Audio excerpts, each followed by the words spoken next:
Man, one thing's for sure is you got to go through your Duke once in a while. Duke piles up. It's Duke, right? There's just so much stuff. I'm going through these bins, I'm pulling out of the garage. I'm just finding things. Look at this.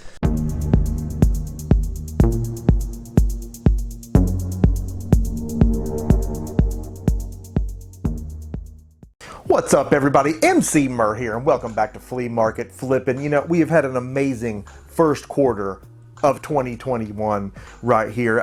So much has gone on. We've made money first and foremost, which is always important, obviously, or we can't keep these adventures going, can't keep it funded, right? But just as important, we've rescued so many games, we've refurbished so many games, and we've rescued consoles, we've made bundles out of them, and we've put them back out there into the gaming world for gamers to enjoy. So, man, there's just something so satisfying about that. I mean, it's why we're here. It's what we do. And while some of those items have found their forever homes, some items have found a forever home right here. That's right. We've really expanded our collecting with the keepers out of these lots from these episodes. And if you've missed some of the episodes, it might be time to go back and binge watch the whole series. I don't know. If you need to do that, I'll put a link to the playlist right here. But don't leave this episode. So much action coming your way right here. We got to talk about everything that's been going on.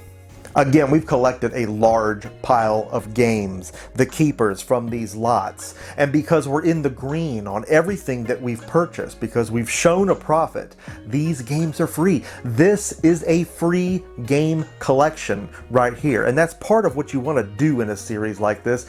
I want to illustrate just how easy it is to collect games absolutely free. We have no money in this pile, and that's an awesome thing.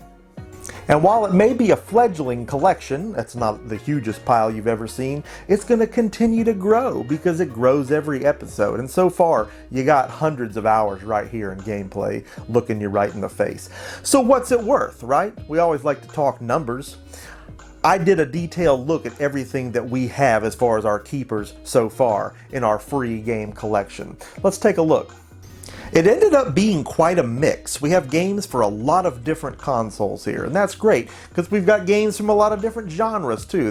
It's a mixed bag, and it's a very flavorful, assortment here. I like what we ended up with. The price charting app that we use has this weighing in at $334. Now, that's not fluffed. I mean, that is the honest value of what's here. It's just not the sale value. Obviously, if you were to sell all this stuff, you've got your fees, you've got shipping to contend with, and market competitiveness. So I always say that number, you're looking at about a third of it as far as what you could expect to get if you sold everything that you're looking at here. We've probably got the better part of $120 in value right here in this pile. But still, that's fantastic. And we got to take a look at a lot of these different games throughout the series. And what's always interesting to me as a stat out of this is what the most valuable game ended up being. And it was not what I thought it was. Strangely enough, the most valuable game out of this pile ended up being Miss Pac-Man Maze Madness for the PS1. A game I already had on N64, but did not have on PS1. And me, I don't turn my back on the pack.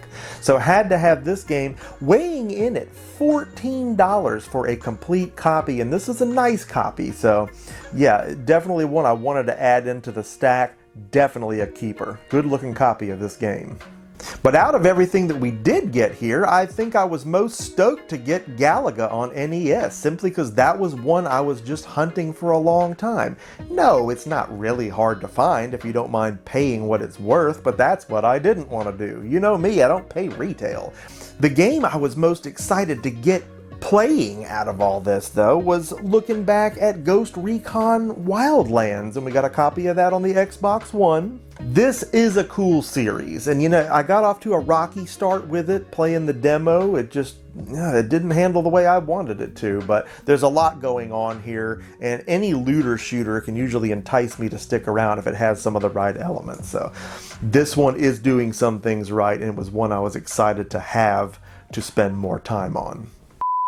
So much going on in sales. We're going to get into that. We've got some updates, some stuff to talk about. So much going on right here in the Mer Cave in between hunts. Come on, I'll show you. Man, one thing's for sure is you gotta go through your Duke once in a while. Duke piles up. It's Duke, right? There's just so much stuff. I'm going through these bins, you know, I'm pulling out of the garage, and I'm just finding things. Look at this. This is like a organizer for GameCube games. You put 12 discs in here. And that's how these things get separated from their cases, you know, it's because of these things. But for whatever reason, this thing's indigo to match the GameCube itself. 23 bucks for that thing. There's a copy of Bakugan Battle Brawlers. That's kind of making a comeback. Great, $15 game now. What? I paid $1 for it, and it was worth $1 when I bought it. Great.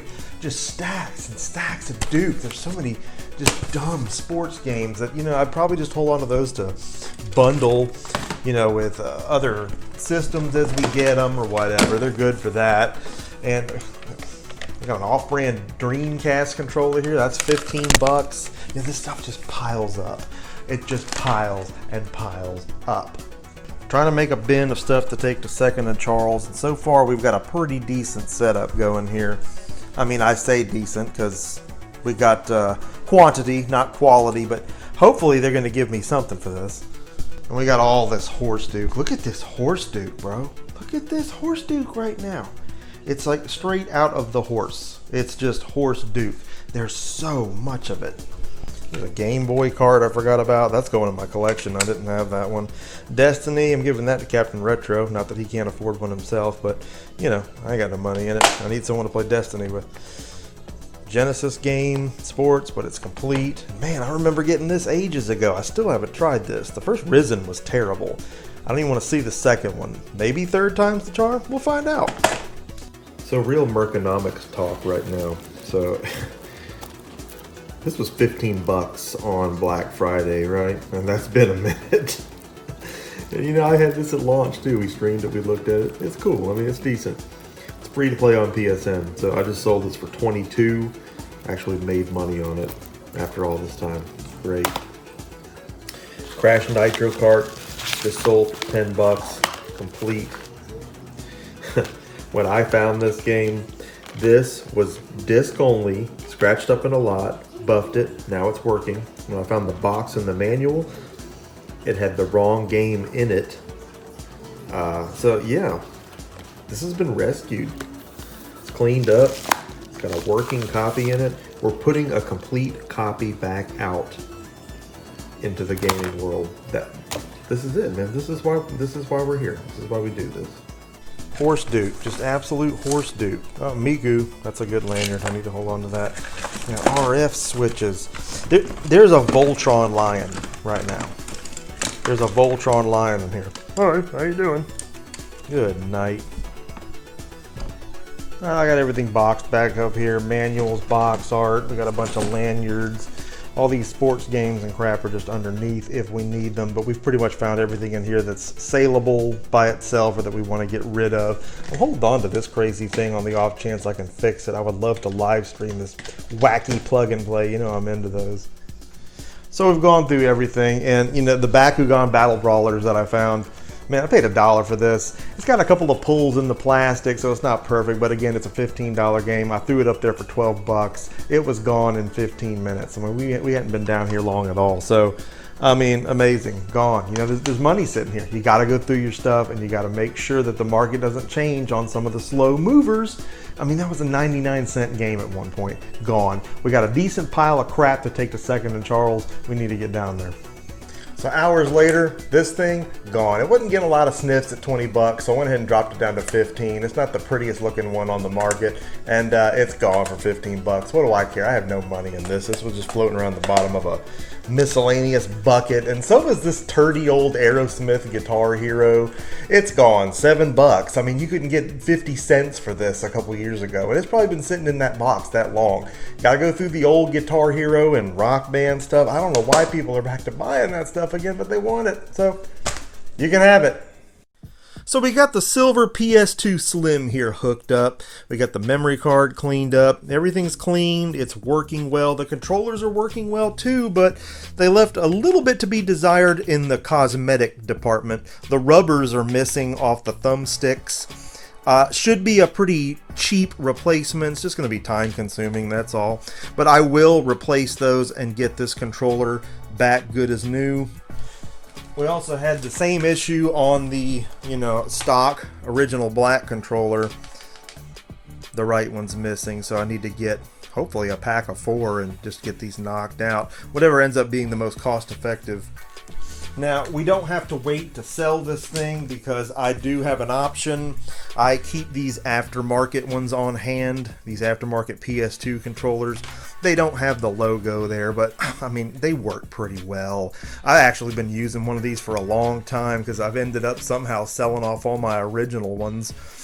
They're perfectly fine. So I'm going to bundle this in with this controller, get the lot moved, and then we'll fix those other controllers up and maybe sell them separately.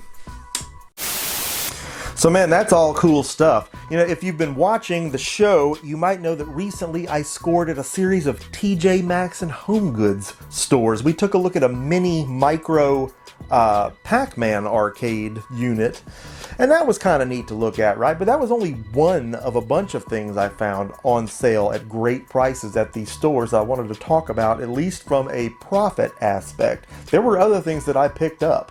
Now, walking into the store, you beeline for the toy stuff because that's where all the stuff is as far as these things go. And I found some Bakugans, and I like Bakugans, right?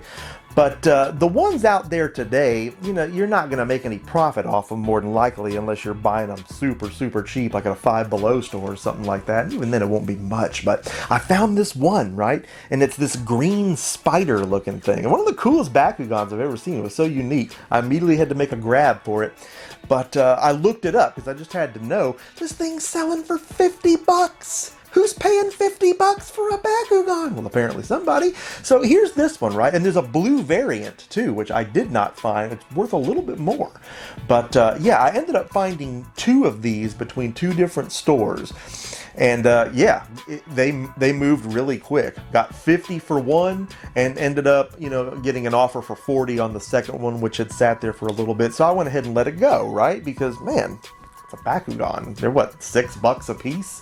So fantastic. If you find any of those floating around, you're probably going to want to grab one of those. Then I find these Nerf dart sets, and they're Fortnite sets, right? It's got the clip and all the darts in it for $4.99, which who doesn't need extra darts if you're into the whole Nerf scene, right? But again, it's Fortnite, so that's got to be popular, right? But you got to remember, these are in these stores because they didn't sell where they were. These were, liquidated, zeroed out or whatever, and now they're being sold at a discount because no one wanted them.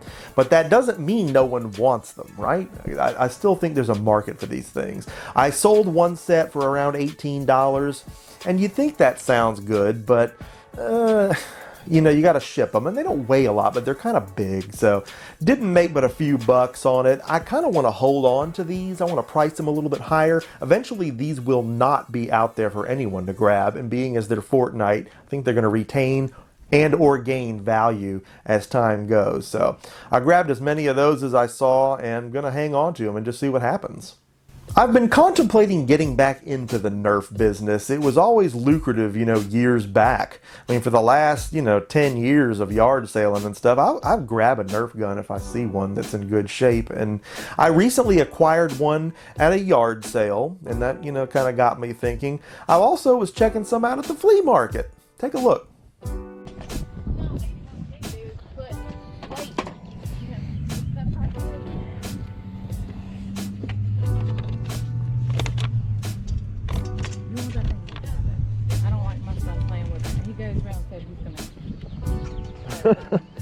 Well, you sure?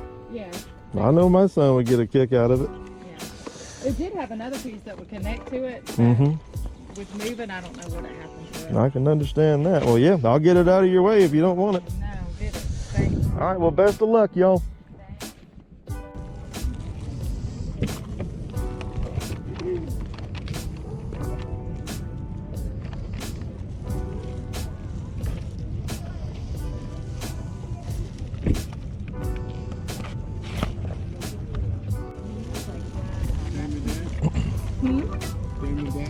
Damon, whoever that dude blocking is. This one's missing the clip, but can I give you 3 for it? It's missing the... Yeah. Yeah. Would you be all right with that? I'm fine with it. All right. The Elite Retaliator we got for free is missing a foregrip attachment, but is obviously still functional and saleable in this condition. We'll get her cleaned up. And the CS-18 Rapid Strike is missing the clip, but may be compatible with the Fortnite clips I stockpiled. We paid only $3, and there's definitely money to be made here. I found these Animal Crossing 3DS system and game carrying cases, and it's like, okay, so here again, here's a product that didn't sell wherever it was, and here it is for like $5 or $6. But these are going for around $18, $19, and I've already sold one of them for about $19, and that's great. So probably get rid of the other two as well, you know, before too much longer. What I'm thinking is that the 3DS market is about to blow up, and we're already seeing that, honestly. I've seen the DS Lites make a big jump in price, and really, that to me, that's not even desirable. It's going to be the 3DSs that end up very expensive since they're not on shelves anymore, but since they've got such a great library and so many awesome things that you can do with them. So people are going to need cases. Everyone loves Animal Crossing. I'll hold on to these as long as I have to. We'll kind of see what the market does on them. Circling back to Bakugan, I found something very interesting. It was a card set. Not unlike what you see the Pokemon card sets do, where they have one big card and some card packs. But I was not aware there was a way to play Bakugan without the Bakugans. And maybe that's not what this is. Maybe these are just, you know, accompanying card sets. But anyways, they're packs of cards, right? The card market is gone berserk if you've been under a rock or just haven't been paying attention. And it's honestly, it surprised me just how crazy it's gone. I knew it was going crazy because card sections of stores are cleaned out. But man, the prices of cars, especially sports cars, are just going nuts. So here's these. It seems like they're going for around $20 as well. It's the only set that they have, but I went ahead and picked it up too.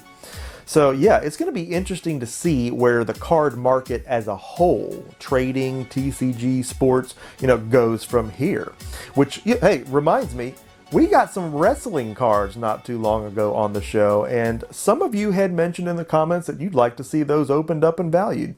Come on, let's go look at them.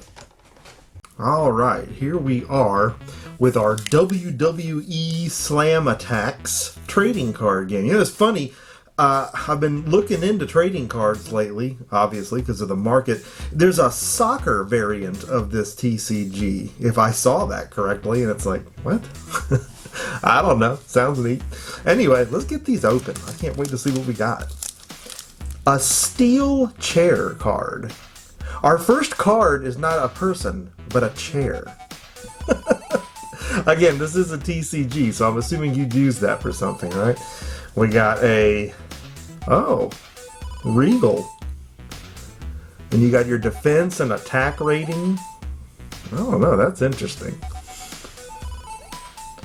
I have no idea who that is. I gotta tell you, I got out of wrestling right around the time that WCW, you know, went defunct.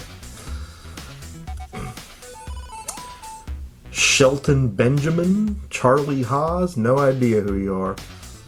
Sergeant Slaughter, look at the Sarge. That's fantastic. Look at the Yeet, the Sarge. Kofi. Yeah, I'm familiar with Kofi. The Taker. And these are, I guess, just different series. I see SmackDown, I see ECW. Edge. And we're back to the chair. Okay, so... yeah, I don't know if you're supposed to get something really special in these packs or how they work, but okay. I was tickled to get a Sergeant Slaughter card. Ripping packs.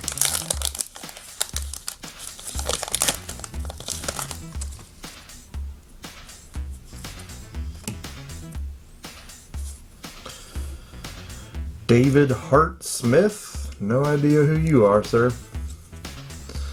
The King. Yeet, the King. No idea who you are.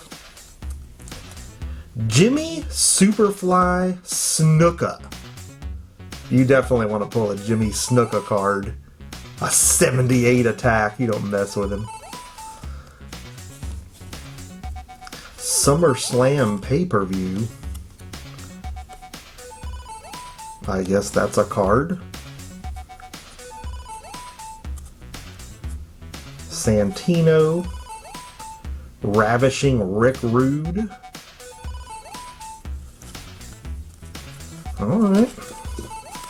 I mean, they're not bad looking cards. I don't know how you play the game, though. I don't know anything about that.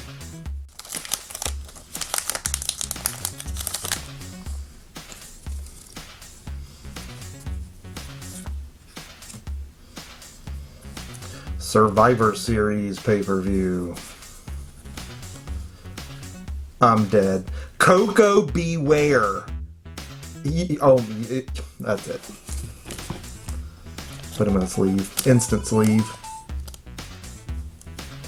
Junkyard Dog. A JYD. Unreal. A No Way Out pay-per-view. So I don't know what that does in terms of the trading card game. Carlito. He's having an apple. John Cena. Boy, they think a lot of him. 93? I mean, it's Cena. Okay. DiBiase.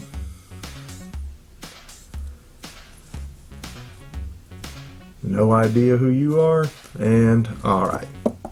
So, man, Coco Beware is in the house. So far, I gotta say, Coco Beware, the Sarge, and JYD are some of the best pulls I've seen. And, you know, since we're pulling classics here, I wasn't sure if these were going to be all new guys or not. Come on, we got to get a Hogan in here, don't we? Or a Flair. Survivor Series, pay-per-view. Kurt Hennig. You darn tootin'. Man, we lost him too early. Kurt Hennig was just fantastic. The man. The myth. The legend. The Godfather. Fantastic. The Great Khali. You don't want to use the bathroom after him. HBK. That's a pretty cool card. I was never a huge fan, but okay, you know, legend. No idea who you are, Zeke, but there you are. No idea who you are. Dolph Ziggler. Crime Time. Okay. Well, it's not a Hulk card, but alright.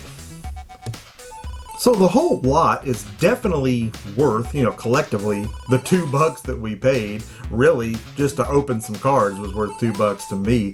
What stands out to me is Coco and the Sarge here. I guess just for coolness factor to me. Would have liked to have got a Hulk or a Flair in there, but didn't happen. But yeah, as far as what's going on in the market with these, there's not a whole lot to compare it to. I mean, there's not any real sold listings that I can find other than of just lots of these cards. And then there's some foily ones and special versions of some of these that we obviously did not pull that are bringing, you know, upwards of $7, $8, up to, you know, $10 a piece. So yeah, I don't know if these are actually going to be worth anything. I saw a couple being sold, but we're not sold yet, but you know, we're up for auction that were around $7 a piece on these two. So we may be able to make our money back on a card or two, but you know, ultimately I'd like to see how the game is played. You know, it's just kind of a curiosity. I've still got a lot of old school wrestling cards from the 80s, and these would look pretty cool in the collection. So something cool to take a look at. Man, we have too much fun right here on the show, don't we?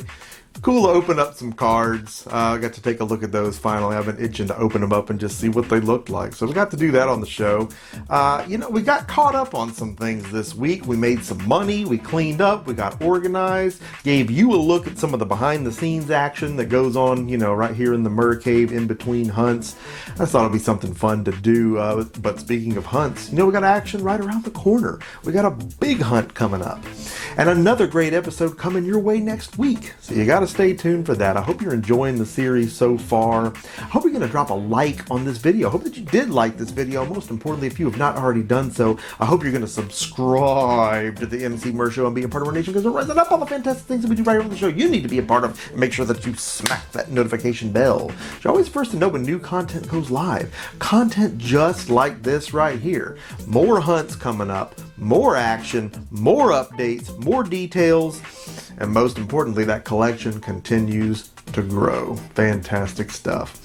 Emceemur signing off for this fantabulous episode, and I will see each and every one of you again on the next one.